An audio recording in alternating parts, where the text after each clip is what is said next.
जब शासन अपनी मांगों पर दुर्लक्ष्य करे तब विविध प्रकार से विरोध किया जाता है। उसी प्रकार सरकारी, निम्न सरकारी, शिक्षक, शिक्षकेतर कर्मचारी समिति द्वारा महानगर में अंशदायी पेंशन योजना समाप्त करते जूनी परिभाषित पेंशन योजना लागू की जाए, इस हेतु एक पत्रकार परिषद का दिनांक 18 सितंबर को आयोजन किया गया।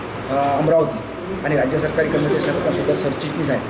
आमचं जे 21 तारखेला राज्यव्यापी बाईक रॅली ठेवली आहे, त्यामध्ये सर्वात महत्त्वाचा प्रश्न म्हणजे आहे की 1 नोव्हेंबर 2005 पासून जी अंशदायी पेन्शन योजना लागू करण्यात आली आहे जुनी पेन्शन करून, तर त्या कर्मचाऱ्यांना जुनीच पेन्शन योजना लागू करण्यात यावी यासाठी आमच्या मध्यवर्ती संघटनेची नाशिक येथे सभा त्या ठिकाणी हा निर्णय घेतला आहे। आणि पूर्ण राज्यभर दिनांक 21 तारखेला 12 ते 2च्या दरम्यान सर्व राज्यातील कर्मचारी त्या जिल्ह्याच्या जिल्हाधिकारी कार्यालयांना आपली रॅली काढून एक निवेदन देणार आहे आणि त्या निवेदनानंतर मग रॅलीचा समाप्त होईल। महत्त्वाचा प्रश्न असा आहे की आम्ही या प्रश्नात गेल्या 17 वर्षापासून सतत लढा देत आहोत।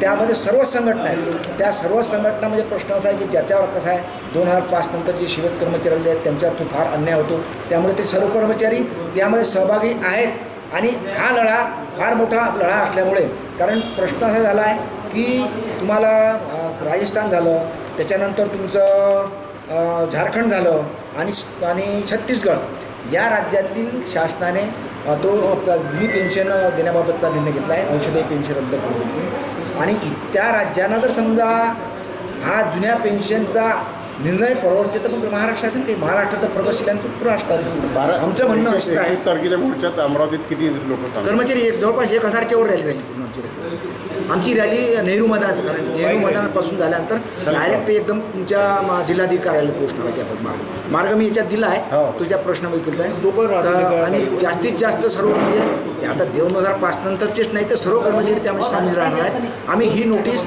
माननीय मुख्यमंत्री महोदयांना दिली आहे, त्याच्यामुळे आता आम्हाला परवानगी घेण्याची काही गरज नाही किंवा कोणाला सुट्टी काढायची गरज नाही। सर्व कर्मचारी या आंदोलनामध्ये सहभागी होतील। समाचार संकलन अशोक भाई जोशी।